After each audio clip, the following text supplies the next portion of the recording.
Habang lumilipas ang oras, si Zayn at ang iba ay patuloy na nakaluhod sa lupa. Kahit sobrang sakit ng kanilang mga tuhod, wala ni isa sa kanila ang nangahas na bumangon. Makalipas ang 20 minuto ay tuluyang pumasok si Gabriel sa silid. Nagmamadaling lumapit si Charlie para salubungin siya. Mr. Fernandez. Nang mabalitaan ni Zayn at ng iba pa na dumating na siya, isa-isa silang tumingala. Sa sandaling ang kanilang mga tingin ay tuluyang bumagsak kay Gabriel, lahat sila ay halos himatayin sa takot. Wala sa kanila ang nakakita sa kanya noon. Ngunit nang gawin nila, ang kanyang uhaw sa dugo na aura ay sapat na upang mapuno sila ng takot. Gayunpaman, hindi pinansin ni Gabriel si Charlie habang nakatitig kay Jerry. Nang makita niya ang nakakaalam na tingin na ibinigay sa kanya ni Jerry, pinigilan siya ni Gabriel na kilalanin. Tutal, naroon sina Hilda at Maria. Kung alam nilang may kinalaman si Jerry kay Gabriel, siguradong malalaman din ito ng mga magulang ni Jerry. Pagtingin sa grupong nakaluhod sa lupa, naging malungkot ang mukha ni Gabriel bago binigyan ng isang mahigpit na sampal si Charlie. Hindi ba sinabi ko sa'yo na maupo ka at maghintay? Labis na nataranta si Charlie sa sampal. Si Gabriel naman, lumuhod siya at tinulungang makatayo si Zayn. Nabigo akong disiplinahin ang aking mga tauhan. Patawarin mo ako. Pagkatapos noon, lumingon siya kay Charlie at nagtanong, ano ang nangyari ngayon? Isinalaysay ni Charlie ang buong pangyayari nang walang pinipigilang anuman. Nang marinig niya na si Josh ang nagsimula, nagdilim ang ekspresyon ni Gabriel. Napatingin siya kay Josh na nakangisi pa rin sa lupa. Nang makita ni Josh ang nakamamatay na tingin sa mga mata ni Gabriel, naggangalit siya sa pagtatangkang tumayo at magpaliwanag. Mr. Fernandez, ako. Walang pakialam si Gabriel na makinig sa paliwanag ni Josh. Sa halip, iniutos niya, baliin ang lahat ng kanyang mga paa at itapon siya sa labas. Siya ay ipinagbabawal sa pagtapak dito pasulong. Nang marinig nila ang masakit na pag-iyak ni Josh, muling umihi si Zayn at ang iba pa sa kanilang pantalon. Ang kalupitan na ipinakita ni Gabriel ay nagdulot ng takot sa kanilang mga puso. Lahat, pasensya na po at sinira ng kasambahay ko ang gabi nyo. Lahat ng gastusin nyo ay sa bahay. Ipagpatuloy nyo ang pag-enjoy nyo, at magpapadala ako ng ilang bote ng pinakamasarap naming alak, paliwanag ni Gabriel na may bahagyang ngiti. Ang biglaang pagbabago sa kanyang ugali ay nataranta sa lahat, na walang ideya kung ano ang nangyayari. Para silang na-freeze sa pwesto, walang nangahas na kumilos. Nang mapansin niyang hindi kumikibo ang lahat, sumagot si Jerry, kung ganoon, Mr. Fernandez, salamat sa iyong mabuting pakikitungo. Akin ang kasiyahan. Ikinalulungkot ko talaga ang araw na ito, paghingi ng paumanhin ni Gabriel sa tono ng pag-aalaga. With that, bumalik si Jerry sa private room nila kasama ang dalawang gulat na babae na nakasunod. Nang makita sila ni Zayn na umalis, mabilis siyang sumunod na parang bangkay na walang kaluluwa. Mr. Fernandez, sila ba? Sampal. Bago pa makatapos si Charlie ay muli siyang sinampal ni Gabriel. Kilala mo ba kung sino si Jerry? Tanong ni Gabriel na nakatitig kay Charlie. Yumeling si Charlie. Ayoko. Siya ang aming Panginoon. Ang aming ultimate boss. Biglang nagbago ang ekspresyon ni Charlie nang marinig niya yon. Bilang isa sa mga pangunahing tenyente ni Gabriel, alam niya na ang Templar Regiment ay kabilang sa Dragon Sect. Sa madaling salita, sinasabi sa kanya ni Gabriel na ang Panginoon ng Dragon Sect ay lumitaw. Gayunpaman, hindi niya inaasahan na ang Panginoon ay si Jerry, na mukhang hindi mahalata sa mata. Kaya kung ganoon, natalo ba niya si Steven, nagtatakang tanong ni Charlie. Ano sa tingin mo? Binigyan siya ni Gabriel ng malamig na tingin. Dapat kang matuwa na nakatakas ka sa iyong buhay ngayon. Mabilis, maghanda ng masarap na alak at ihain mo sila mismo. Ngunit tandaan, ayaw ng Panginoon na mabunyag ang kanyang pagkakakilanlan. Naintindihan ko, Mr. Fernandez. Nanginginig sa takot, umalis si Charlie para ayusin. Samantala, nang bumalik si Jerry at ang iba sa private room, tumahimik ang lahat. Hindi pa sila nakakabawi sa gulat na ang lalaking humihingi lang ng tawad sa kanila ng buong kababaang loob ay ang kasumpa-sumpa na si Gabriel. Sampal. Biglang sinampal ni Zayn ang sarili. Nang maramdaman niya ang matinding sakit, bumulong siya, ito ay totoo. Hindi ito panaginip. Paano ito posible? Hindi pa rin makapaniwala si Zayn sa mga nangyayari. Tulad ng para sa iba, lahat sila ay pare-parehong naguguluhan. Jerry, kilala mo ba si Gabriel? Hindi makapaniwalang tanong ni Maria. Kanina lang parang hindi natakot si Jerry. Isa pa, binugbog pa niya ang isa sa mga tauhan ni Gabriel. Sa kabila noon, hindi man lang nagalit si Gabriel nang dumating siya. Sa tanong ni Maria, napalingon ang lahat kay Jerry. Kung kilala niya talaga si Gabriel, siguradong nasa mainit silang sabaw. Kung tutuusin, kinukutya nila siya sa buong episode. Ayoko. Yumeling si Jerry. Gayunpaman, naguguluhan pa rin si Maria. Dahil hindi mo siya kilala, bakit siya naging magalang sa amin? Alam ko. Dapat dahil kilala niya si Mr. Carlson. Hindi mo ba nakitang tinulungan niya si Mr. Carlson ngayon lang, may nagkomento ng malakas. Tama. Tiyak na kilala niya siya. Sa katunayan, nakita ko pa siyang umiti kay Mr. Carlson. Ngayong tapos na ang usapin, karamihan sa kanila ay gustong tulungan si Zane na makabangon mula sa kahihiyang dinanas niya kanina. O kung hindi, malamang na magkaroon sila ng masamang oras pabalik sa opisina. Zane, anong nangyayari? Kilala mo ba talaga si Gabriel o hindi? Nataranta si Maria. Kung kilala niya si Gabriel, hindi sana siya napaluhod sa takot kanina. Kung tutuusin, hindi rin sana siya umihi ng pantalon. Halata namang hindi siya kumikilos. Pero kung hindi niya kilala, bakit tinulungan ni Gabriel ang pamilya ko na mabawi ang utang nito? At saka, tinulungan niya ni Gabriel si Zane na tumayo at humingi ng tawad sa kanya. So, ano ba talaga ang nangyayari? Sa totoo lang, hindi lang si Maria ang nalilito. Ibinahagi ng iba ang kanyang damdamin. Ang tanging dahilan kung bakit nila binigyan ng kredito si Zane ay para lamang matuwa sila sa kanya. Sa harap ng tanong ni Maria, nag-isip muna si Zane bago sumagot, "To be honest, I have never met Gabriel before. Pero may kaibigan akong close daw siya at palagi silang kumakain. Marahil, binanggit ng kaibigan ko ang pangalan ko o ipinakita sa kanya ang picture ko noon. Kaya ngayon lang niya ako nakilala." Sa sandaling iyon lang ang masasabi niyang dahilan.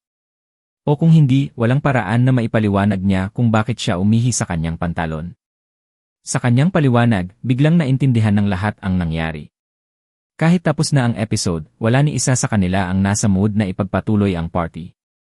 Tutal mabaho na sa ihi ang pantalon nila.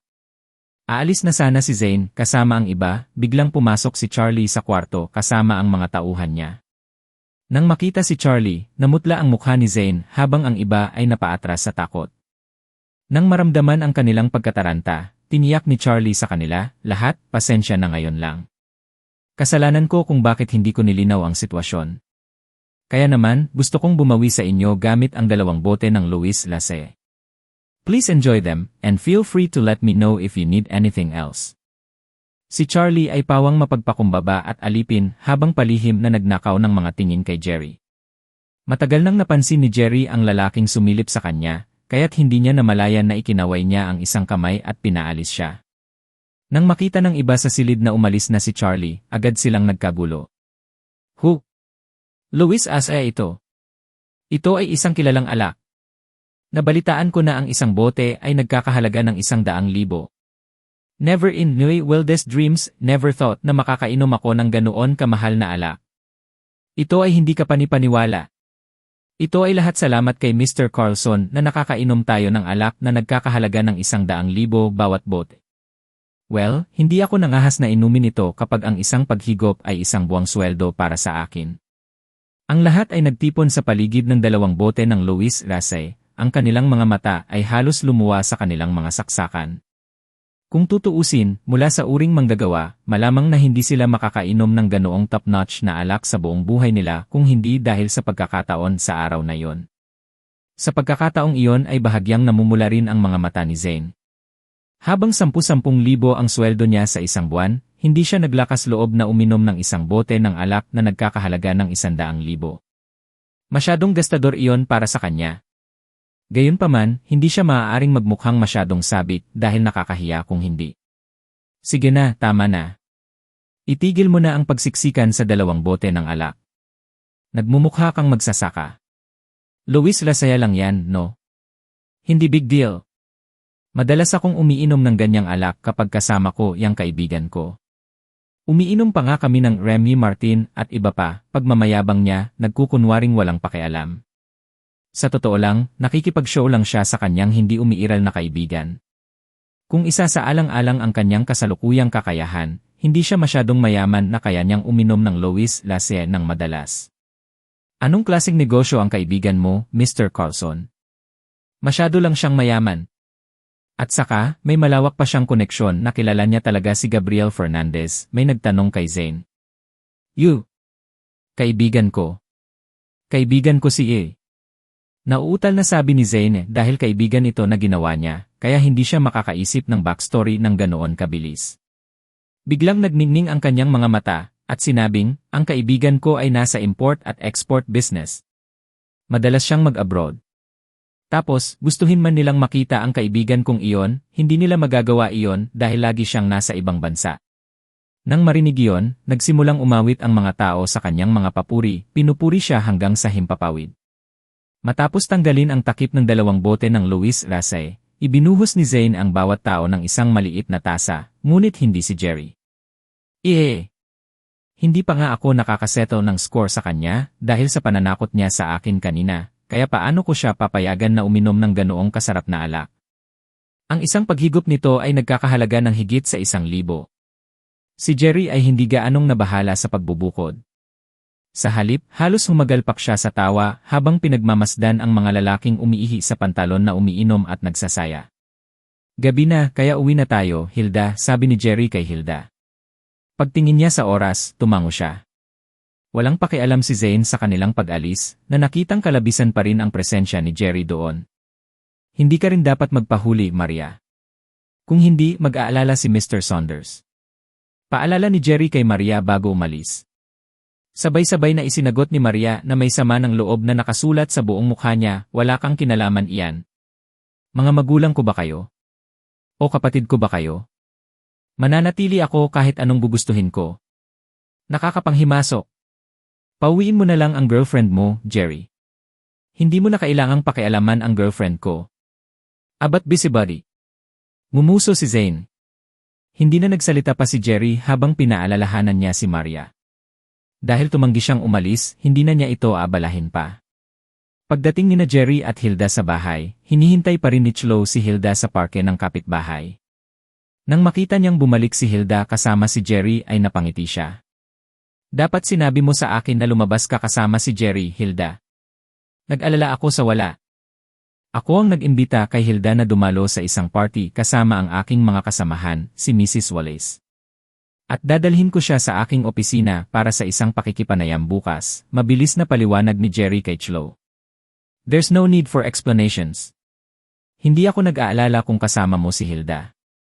Kahit sa labas kayong dalawa magpalipas ng gabi, wala akong sasabihin. Pahayag ni Chloe, tinitigan siya ng may makahulugang tingin sa mga mata. Binahayo ng kahihiyan kay Jerry. Oh Henry God, masyado lang siyang matapang sa pananalita niya. Anong kalokohan ang ibinubulalas mo, Mom? Namula si Hilda, at mabilis niyang kinalagkad si Chloe. Makalipas ang ilang hakbang, hindi niya maiwasang mapasulyap sa balikat kay Jerry. Kasunod ng insidenteng iyon kanina, ang pagmamahal niya sa kanya ay tumaas ng husto. Kinaumagahan, isinama ni Jerry si Hilda sa opisina. Gayunpaman, walang bakas ng sinuman kahit na oras na ng opisina. Mahigit kalahating oras silang naghintay bago nagsimulang pumasok sa trabaho ang mga empleyado, sunod-sunod. Lahat sila ay may maitim na bilog sa ilalim ng kanilang mga mata, na malinaw na napuyat sila kagabi. Dahil dito, hindi sila magising sa oras ng umagang iyon. Si Zane naman, pasado 10:00 pa lang nakarating na siya habang humihikab. Sa ikalawang pagpasok niya sa kanyang opisina, gumawa siya ng isang tasa ng tsaa. Alam mo ba kung anong oras na? Ganito na ba ang ugali mo sa pagtatrabaho? Tanong ni Jerry, tinulak ang pinto sa opisina ng lalaki at agad na pumasok. Ang kumpanya ay pag-aari ni Jasmine, at sa turn, ito ay nangangahulugan na ito ay kanya. Kaya naman, natural siyang naiinis na ang lahat ng mga empleyado ay huli sa trabaho. Saglit na natigilan si Zane bago lumakas ang galit niya, at umungol, sino ka sa tingin mo, Jerry? Huwag mong kalimutan na ako ang manager dito. Pero, tinatanong mo ako. You should know your place. Habang siya ay sumisigaw, pumasok si Maria kasama si Hilda. Ano ng problema? Bakit galit na galit ka sa madaling araw? Hindi alam ni Jerry dito ang lugar niya na talagang pinagsasabihan niya ako ng pagka-late. What joke? Kinagat ni Zane ang kanyang mga labi at sinabing, Jerry, ang gawain mo ngayon ay kolektahin ang ikatlong bahagi ng mga atraso ng iyong koponan. Kung hindi mo magagawa iyon, kailangan mong mag-overtime. Sa madaling salita, ginagamit niya ang kanyang posisyon para itatag ang kanyang panginibabaw kay Jerry para malaman ng lalaki ang kanyang kapangyarihan. Ngumisi lang si Jerry bago siya umikot at humakbang palabas. Kokolektahin ko ang lahat ng atraso, hindi banggitin ang ikatlong bahagi ng mga ito. Ayoko nang may utang sa akin ang iba. Pagkaalis niya, hiniling ni Maria kay Zane na kumpletuhin ang mga pamamaraan sa onboarding para kay Hilda at italaga pa niya si Hilda sa kanyang team. Halata na mahal niya si Hilda. Sa katotohanan, si Maria ay hindi isang kasuklam-suklam na tao sa puso. Siya ay may ugali lamang ng isang mayamang tagapagmana at minamaliit ang iba. Gayunpaman, mula sa kanyang saloobin kay Hilda, masasabi ng isa na hindi siya lahat ay masama. Matapos i-finalize ang onboarding procedures ni Hilda, sumandal si Zane sa kanyang upuan at tumango. Nag-enjoy sila kagabi at kinailangan niyang labhan ang maruming pantalon pagka-uwi, kaya late na siyang nakatulog. Habang natutulog siya ay itinulak ni Xavier ang pinto at pumasok. Nang makitang tulog na si Zane ay bahagyang napakunot ang noo niya. Hindi mo ba alam nakakatok ka muna bago pumasok? Nakapikit pa rin si Zane, nagising sa tunog ng pagbukas ng pinto. Siya ang hari sa departamento ng pagbebenta, kaya hindi niya kailangang matakot sa anumang bagay. Nang hindi makatanggap ng nalalapit na tugon, binuksan niya ang kanyang mga mata. Nang makita niyang nakatitig sa kanya si Xavier, natakot siya kaya nahulog siya sa upuan. Mr. Jennings, bakit ka nandito? Baka sa mukha ni Zane ang gulat na ekspresyon. Bihira lang siyang pumupunta sa sales department, bakit bigla siyang sumulpot dito ngayon? Sinamaan lang siya ng tingin ni Xavier. Sa halip na bihisan siya, tumingin siya sa mga empleyadong nagtatrabaho sa labas sa bintana ng opisina. Gayunpaman, ang kanyang tingin ay nakatuon kay Jerry mag-isa. Noon lang, lumapit si Hilda kay Jerry, medyo nakasandal sa kanya. Nang mapansin na parang pamilyar sila sa isa't isa, nagtanong si Xavier na nakakunot ang noo, sino ang babaeng iyon, Mr. Carlson? Agad na iniwas ni Zane ang kanyang tingin. Nang mapagtanto niyang si Hilda ang tinutukoy ng lalaki, dali-dali itong sumagot, yung girlfriend ni Jerry na si Mr. Jennings. Hilda Wallace ang pangalan niya at ngayon lang siya nagsimulang magtrabaho dito. Girlfriend ni Jerry? Nagulat si Xavier. Gulat na gulat sa reaksyon ng lalaki, dahan-dahang tumango si Zane. Girlfriend niya. Sa sumunod na iglap, sumilay ang pagngisi sa mukha ni Xavier. Humanap ng pagkakataon at kumuha ng ilang matalik na larawan sa kanila. Tandaang gawin ito ng palihim at ipadala ang mga ito sa akin. Nakuha ko. Tumango si Zane. Masiglang umalis si Xavier habang si Zane naman ay naguguluhan. Hindi ko alam kung kailan siya nagkaroon ng ganoong kakulitan. Jerry, ang taong kasalukuyang may pinakamaraming utang sa aming team ay si Dexter Murphy. Halos 1 milyon ang utang niya at hindi pa siya nagbabayad pagkatapos ng 2 taon.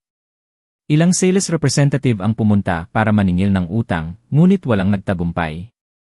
Nabalitaan ko na ang ilan ay binugbog pa. Iniulat ni Troy na itinuro ang isang buong pahina ng atraso sa kanyang computer habang nakaupo siya sa kanyang mesa. Sinulyapan ni Jerry ang oras bago siya tumango at nagpahayag, magsisimula tayo sa kanya, kung gayon. Kung pupunta tayo ngayon, babalik tayo sa oras ng tanghalian. Tayong dalawa lang, gulat na bulalas ni Troy. Naman, naiisip mo bang sumama sa isang grupo? Nagulat si Jerry. Takot na takot, nagpaliwanag si Troy na may magkasalungat na ekspresyon, Jerry.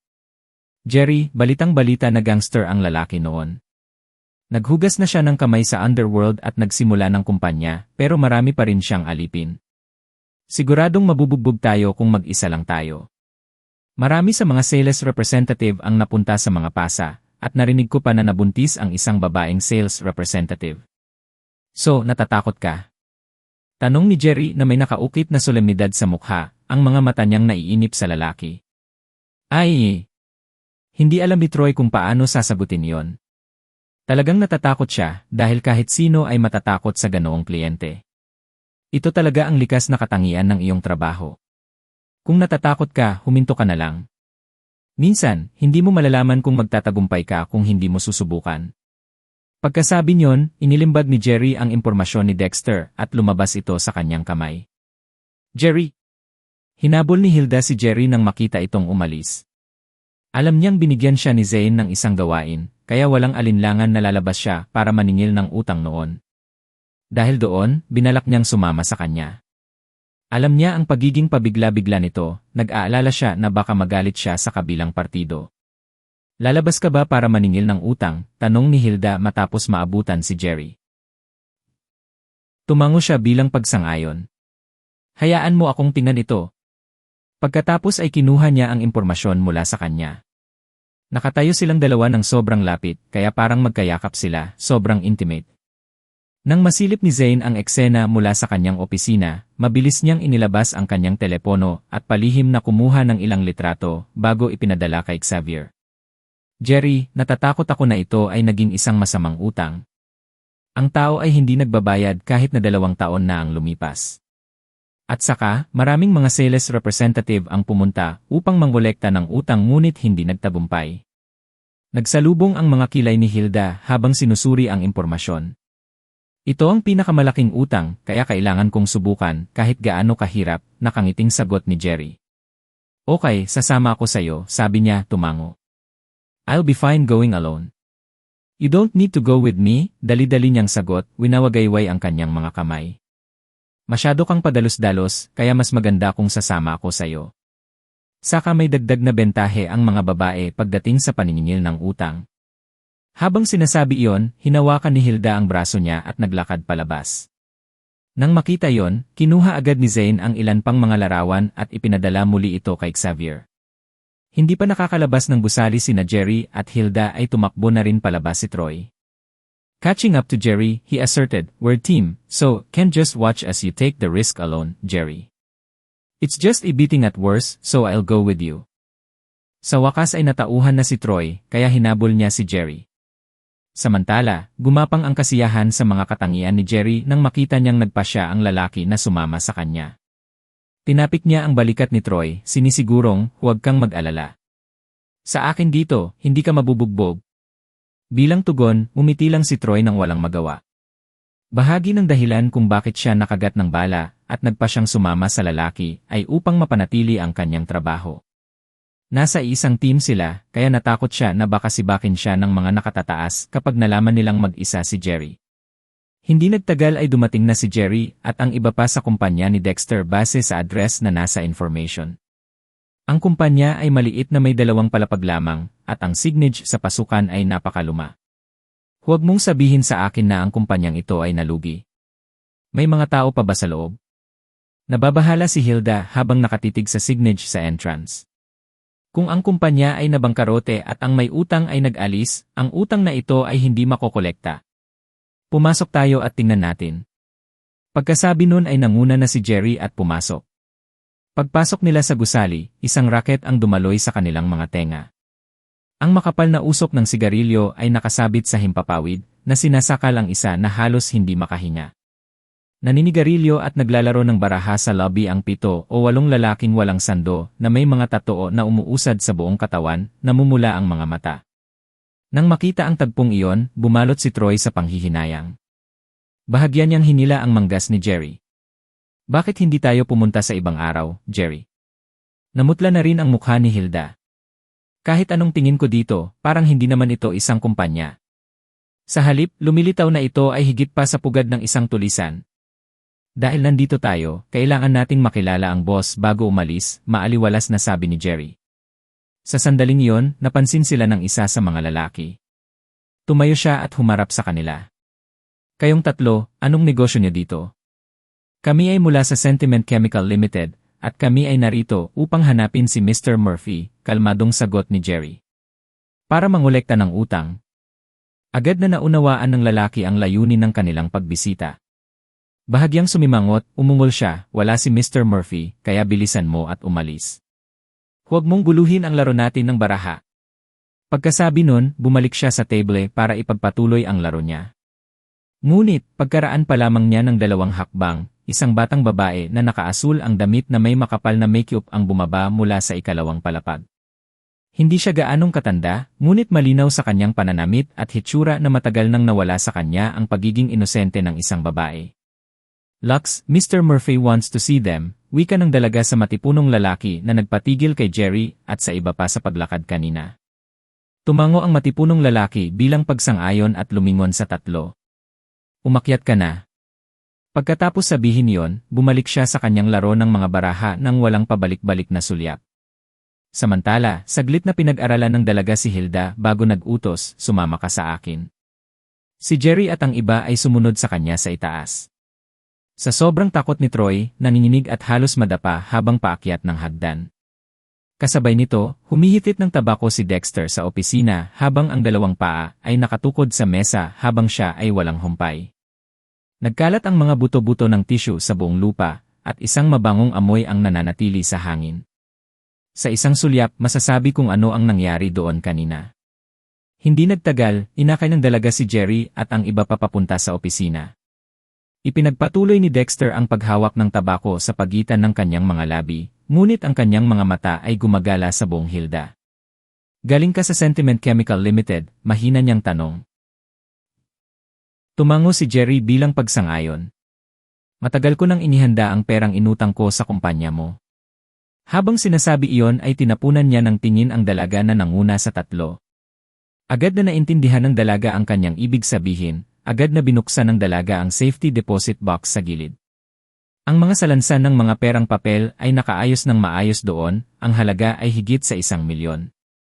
Parang tidal wave ang excitement ni Troy at Hilda nang makita nila ang handang pagpayag ni Dexter. Hindi nila inaasahan na magiging ganito ka-smooth sa iling ang mga bagay-bagay. Tila hindi siya tulad ng inilarawan sa impormasyon, tumatangging bayaran ang kanyang utang at binubugbog pa ang mga darating upang mangolekta nito. Pero bahagyang ngumiti si Jerry. Alam niya na ang lalaki ay hindi maaaring maging kaya sporting upang ibalik ang pera. Sure enough, inalis ni Dexter ang kanyang mga paa sa mesa matapos ibunyag ang mga salansan ng mga bill habang ang kanyang mapanlinlang na titig ay nakatuon kay Hilda. Sinabi niya, hindi ako mahilig makipag-ugnayan sa mga lalaki. Kung gusto mong ibalik ang pera, iwan mo ang babae at mag-buzz off, ipinapangako kong babayaran ko ang utang ko sa iyong kumpanya. Nang marinig iyon, natamaan si Hilda kaya tumakbo siya sa likod ni Jerry. Nang makita ni Dexter kung gaano katakot ang itsura niya, napangiti siya.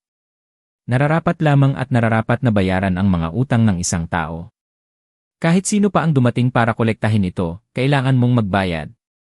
Malamig na sabi ni Jerry. Noon, tinitigan siya ni Dexter na parang tulala. Tama at tama. Bago ka lang siguro, Hindi ba sinabi sa iyo ng mga kasamahan mo ang kahihinatnan ng pagpunta dito para maningil sa utang ko? Ngunit hindi ako naniwala sa kanila. Kaya, gusto kong pumunta dito at subukan ang aking kapalaran. Tumango si Jerry habang nagsasalita. Ha! First time kong makatagpo ng napakatapang sa buong taon. Dahil gusto mong subukan ang swerte mo, pagbibigyan kita. Habang sinasabi iyon ay inihampas ni Dexter ang kanyang kamao sa mukha ni Jerry. Sa likod ni Jerry, nag-aalalang hinila siya ni Hilda nang makita niyang kumikilos si Dexter. Umaasang hihilahin siya para hindi siya matamaan. Sa kabaligtaran, si Troy ay mabilis na umatras ng 2 hakbang, natakot na siya ay mahuli sa crossfire. Naku, hindi napigilan ni Hilda si Jerry. Nakatitig lang ang lalaki kay Dexter na nakangiti. Nang 1 pulgada na lang ang layo ng kamao ng huli sa kanya, bigla niyang inilabas ang kamay at hinawakan yon. Sa sumunod na sandali, ang tunog ng pagkabasag ng mga buto ay tumusok sa hangin. Naramdaman ni Dexter na parang may vice na humawak sa kanyang kamay bago siya sinaktan ng matinding sakit. Ang matinding paghihirap ay napaungol siya sa tuktok ng kanyang mga baga. Nang makita yon ng babaeng nanguna kay Jerry at ng iba pa sa itaas, umikot siya at tumakbo palabas. Ang kanyang intensyon ay kasing linaw ng araw, ang humingi ng tulong. Troy, go and bag the money with Hilda. Don't take any extra, but make sure to take the exact amount he debts us, nothing short of it. Sabi ni Jerry kay Troy matapos pigilan si Dexter. Sa kasamaang palad, si Troy ay matagal nang nanigas sa takot. Sa halip, dali-daling tinungo ni Hilda ang safety deposit box matapos masulyapan si Jerry at nagsimulang mag-impake ng pera. Sa isang kisap mata, may 1,000,000 sa bag. Biglang hinimok ni Hilda si Jerry. Tara na dahil nakuha na natin ang pera. Pagkatapos ng kanyang mga salita ay bumagsak, isang mabagsik na yabag ang tumunog. Ang 7 o 8 lalaking may tatoo sa ibaba ay sumugod na sa itaas at nakaharang sa pinto. Hayaan mo si Mr. Murphy, brat. Nililigawan mo si kamatayan para gumawa ng hakbang laban sa kanya, napasigaw ang matipunong lalaki na kilala bilang si Lux nang makitang pinigilan ni Jerry si Dexter. Hayaan ang iyong mga tauhan na maglinis ng landas. Hindi pinansin ni Jerry ang kamay ni Dexter, kung saan muling umalinggaw ang mga tunog ng mga buto. Noon, pawis na si Dexter sa nakakapanghinang sakit.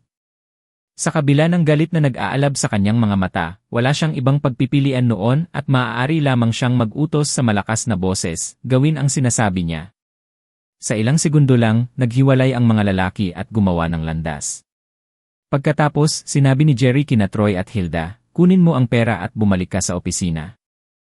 Hindi ka ba aalis sa amin, Jerry? Nagtatakang tanong ni Hilda.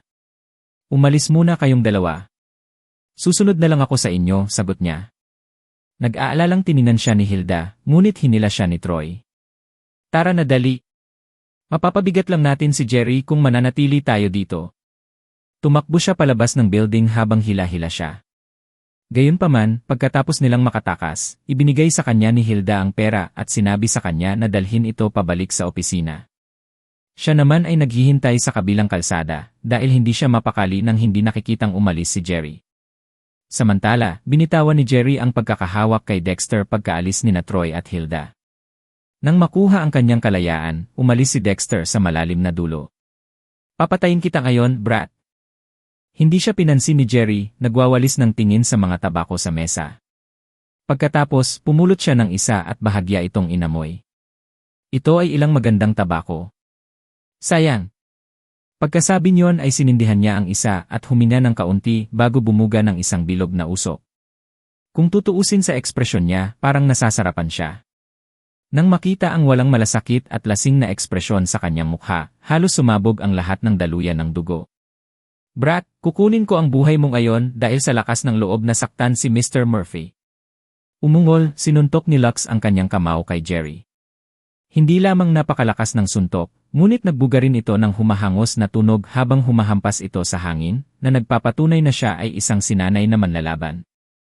Nanatiling walang pakialam si Jerry sa harap ng suntok.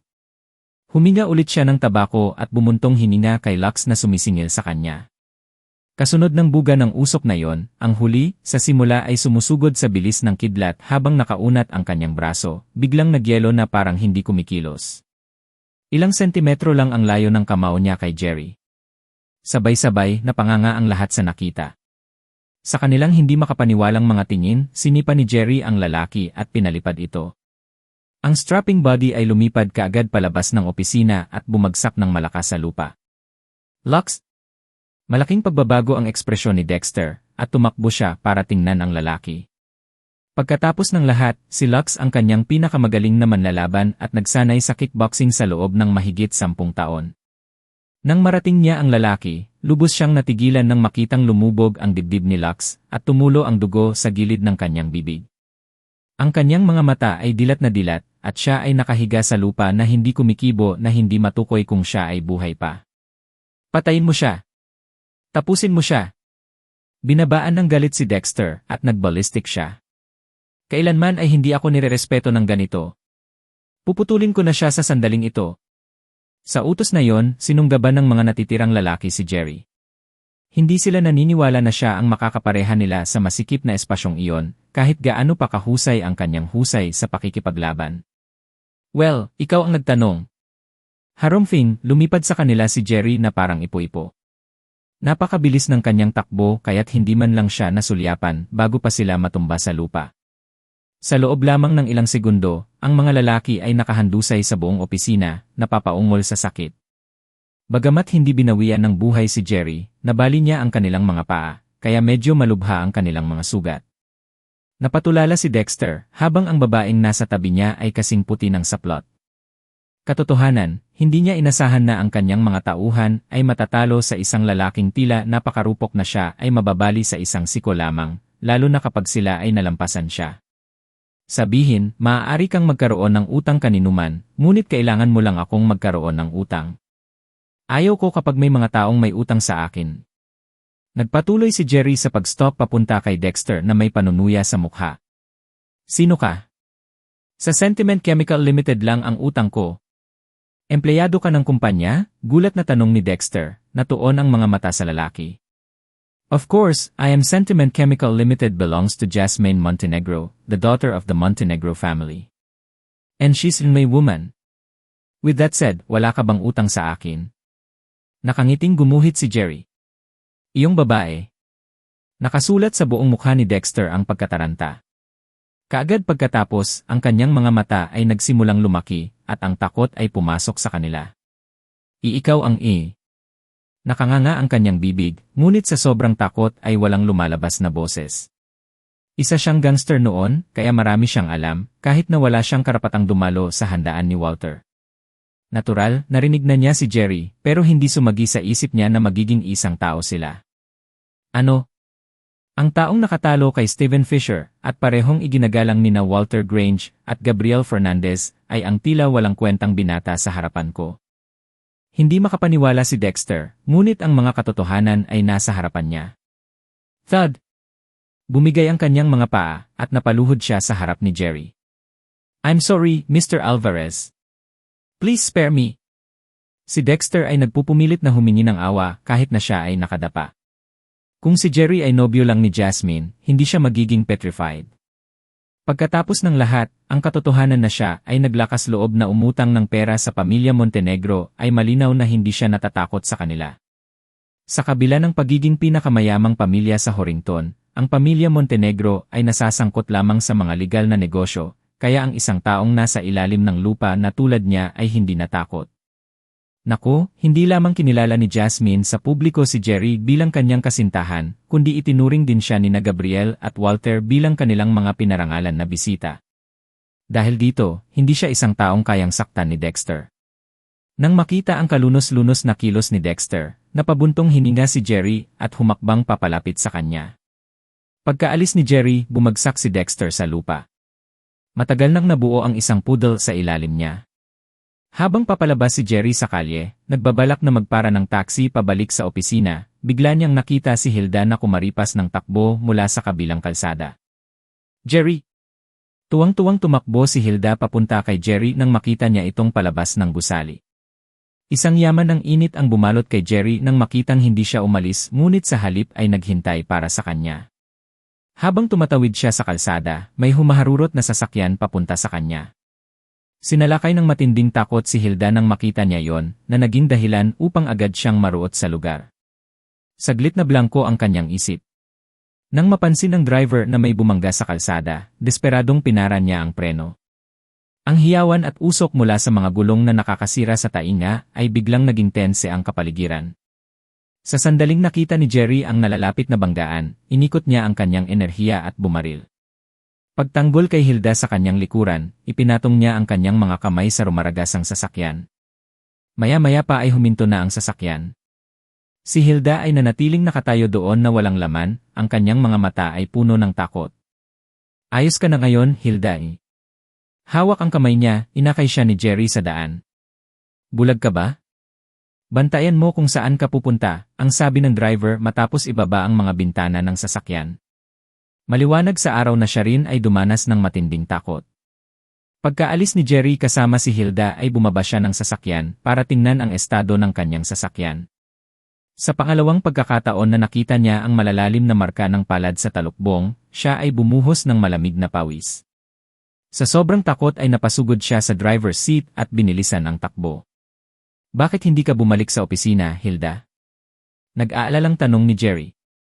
Nabawi na ni Hilda ang kanyang kalmado noon, kahit na hindi niya alam kung bakit hindi siya nabangga ng sasakyan.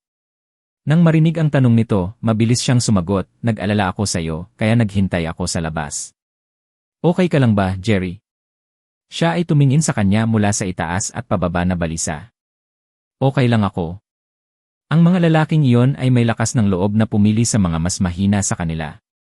Bumalik na tayo sa opisina. Kasunod nito, pumara ng taxi si Jerry at bumalik sa opisina kasama si Hilda. Sa sandaling iyon, ang mga sales representative sa departamento ng pagbebenta ay lahat ay sama-samang nagtipon-tipon habang sila ay nagsitsismisan sa pananahimik na mga tono. Siguradong matapang si Jerry sa pagkakaroon ng lakas ng loob na kolektahin ang utang kay Dexter Murphy.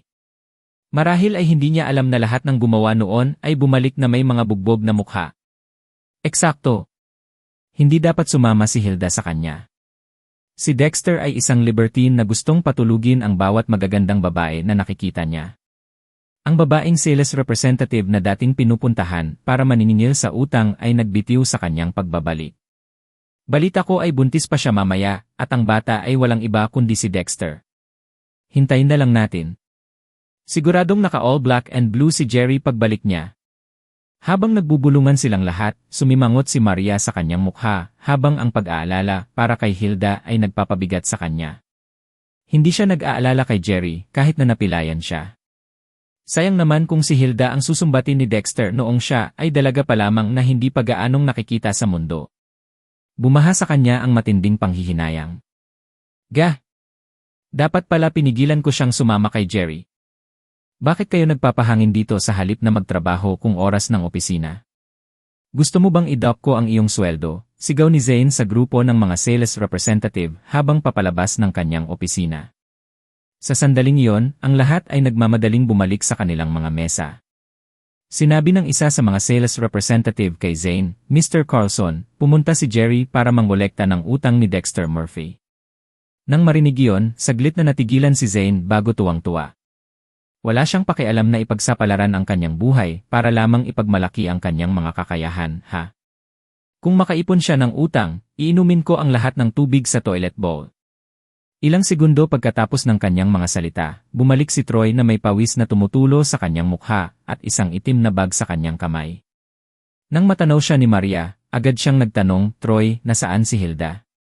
Dumukot si Troy ng isang bote ng tubig sa mesa at inubos ito sa isang hininga. Pagkatapos, huminga siya ng malalim bago ikwento ang lahat ng nangyari. Sa sandaling marinig nila na ang bag ay naglalaman ng 1,000,000 na atraso, lahat sila ay nagsuot ng nagtatakang mga ekspresyon. Pinunit pa ni Zane ang bag sa hindi makapaniwala, dahilan para magkalat ang mga bayarin sa buong lupa. Sa tanawing iyon, naging kasing itim ng kulog ang kanyang ekspresyon. Sa pag-akalang hindi magtatagumpay si Jerry sa pagkolekta ng utang, idineklara pa niyang inumin niya ang lahat ng tubig sa toilet bowl kapag nagawa ito ng lalaki. Kaya naman, isa itong sampal sa kanya. Si Hilda ay masyadong smited sa kanya. Hindi ko talaga maintindihan kung ano ang napakahusay tungkol kay Jerry. Nataranta si Lydia nang marinig niyang nanatili si Hilda para hintayin si Jerry. Nag-aalala rin si Maria kay Hilda. Si Jerry naman walang naabala sa kanya. Habang ang lahat ay naawa kay Hilda, bumalik si Jerry kasama niya. Nang makitang hindi siya nasaktan, lahat ay nagulat. Hindi ka ba nabugbog, Jerry? Nagdududang tanong ni Zane. Tama at nararapat lamang na bayaran ang utang ng isang tao. Bakit nila ako bubugin? Dapat ay baligtad. Mumisi si Jerry. Samantala, pumunta si Maria kay Hilda. Are you okay, Hilda? You don't look all too well. Huwag ka nang sumama sa kanya in the future. Okay lang ako, Maria. Umiti si Hilda sa kanya. Jerry, dahil sanay ka sa pagkolekta ng atraso, ikaw na ang mananagot sa lahat ng atraso sa hinaharap. Iyon lang ang saklaw ng trabaho mo. Nang samantalahin ang pagkakataon, ibinigay ni Zane ang lahat ng atraso ng sales department kay Jerry. Hindi rin tumanggi si Jerry dahil gagawin niya yon kahit hindi ibigay ng lalaki ang mga ito sa kanya. Kung tutuusin, pera niya yon. Ang kanyang pagsang-ayon ay may pagtataka na bumalot kay Zane. Gayunpaman, sa loob-loob niya ay tumatalon siya sa tuwa. Kung makolekta niya ang lahat ng atraso, sigurado akong magkakaroon ako ng windfall sa komisyon. Noong tanghali, umupo si Xavier sa isang mesa sa tabi ng bintana sa isang restaurant malapit sa Sentiment Chemical Limited, naghihintay ng isang tao. Maya-maya, naglakad-lakad si Jasmine sa restaurant na may dalang bag sa balikat. Nang makita siya ni Xavier ay mabilis siyang tumayo at kumaway sa kanya. Dito, Jasmine. Lumapit si Jasmine na walang pakialam at umupo sa tapat niya. Bakit mo ako pinalabas? Nararamdaman ko lang na matagal na mula noong huli kitang nakita, kaya gusto kitang i-treat ng pagkain, Jasmine, nakangising sagot niya. Aalis na ako kung walang importante. Habang sinasabi yun ay handang tumayo si Jasmine. Nang makita yon, dali-dali siyang pinigilan ni Xavier. Hindi. May importanteng bagay. Jasmine, alam mo ang nararamdaman ko para sa'yo. Never pa akong nagmahal ng ibang babae sa mga nakaraang taon. Can you please? Hindi. Pinutol siya ni Jasmine bago pa man siya matapos magsalita. Iginiit, Xavier, sana aware ka sa lugar mo. Isa ka lang manager na pinapasukan ng pamilya ko. I can dismiss you anytime. You'd better focus on your work instead of having any more delusion about me. Malamig ang kanyang ekspresyon at malamig din ang kanyang tono. Iyon ay hindi mahahalata na nagbago ang ekspresyon ni Xavier.